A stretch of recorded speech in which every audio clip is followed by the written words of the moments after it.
Welcome back to my video, guys, and today we have the final sneak peek of the upcoming update 3.9. And today we're going to be looking at going a bit away from this origins concept and features and additions, and today we're actually going to look at two other things in the game, and that is badges and guild wars, because we have a few changes happening over there, more importantly with badge crafting. So basically Angie is going to give you a better way to get the badge effect that you actually want. So this could be either critical chance, critical power, damage, health, or damage reduction. But now it was very random. But after this update, there is a new system which is going to allow you to craft the effect that you actually want by meeting certain requirements. So there you go, you have two tables like here. Both tables represent the same information. So on the left side, you have a normal table with text, and on the right side you have what you're gonna see in game with the game icon. So looking at the left side, so you have the effect. So those are the 5 effects that we have. Then we have the 4 components, because you need 4 components to craft a badge, and these are called badge recipes, where if you put this the required amount of components and types, you're gonna be able to craft an effect that you actually want, and this is really cool. And I believe it is going to be quite helpful when you craft badges. So for instance, critical power, I really want to have a critical power badge.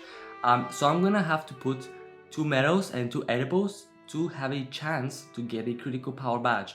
Now these are not order sensitive, so for instance you can put edible metal metal edible, or edible edible metal metal. It doesn't matter, as long as you have 2 metals and 2 edibles in the mix, then you're gonna have the chance to get a critical power badge.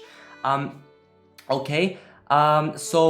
badge fragments, they do not affect the effect that you're gonna get, but they are important because you still need them to craft the badge, and because the higher the rarity the badge fragment is, the higher the rarity of the badge is going to be, like always. Right,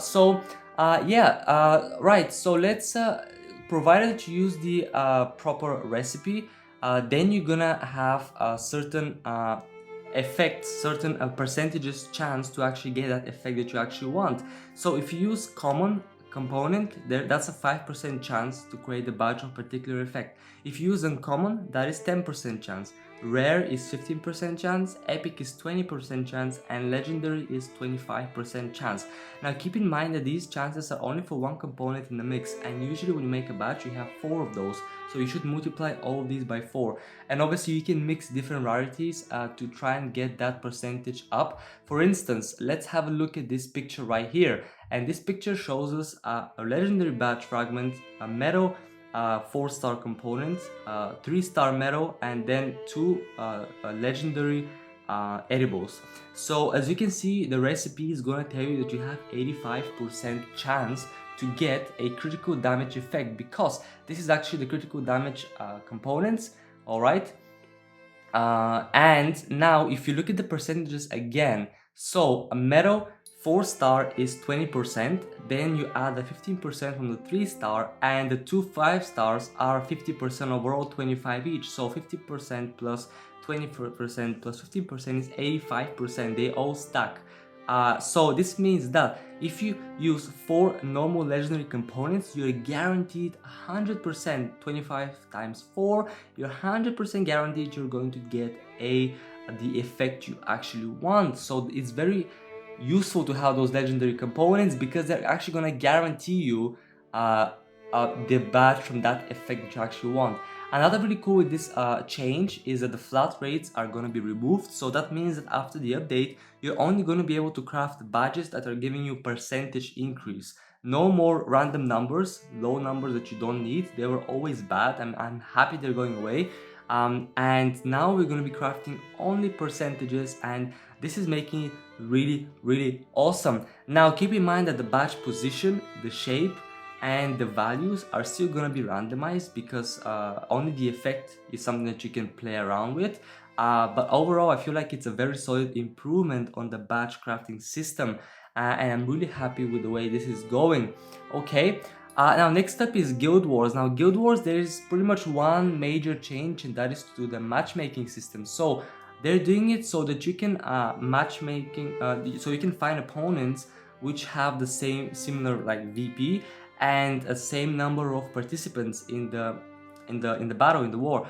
So this is going to prioritize that, make sure that this is happening. So if you cannot find the same number of participants or a similar number of VP in the same tier, then it's gonna look for +1 or -1 tier around you, so that you can still find those opponents. And if the system cannot find you these opponents, then it's gonna match you to an AI opponent. So you're always going to fight somebody who has the same number of participants and a similar amount of VP, regardless of whether you find an opponent or not. So this is really, really cool. And the final small changes are some change to the health bars in missions. So before, well, now they're going from green to red, and then now they're adding more color options. So it's gonna be green, then yellow, then orange, and finally red. So more color to the health bar. And also group change. In guilds, elders are now going to be able to purchase guild ads. So that's also coming, and that pretty much sums up the whole update 3.9. I think we covered pretty much all the other things happening in this update. We have some solid improvement to the batch recipes in the batch making system, guild war matchmaking changes, some small other changes. Obviously Shane T-Dog, Origins campaign, Origins missions, new hero skin, changes to current leader traits of Rick and Glenn. Amazing update, looking forward to you. Hope you guys enjoyed this video, and I hope you guys are excited for this update, and I'll see you all on my next video.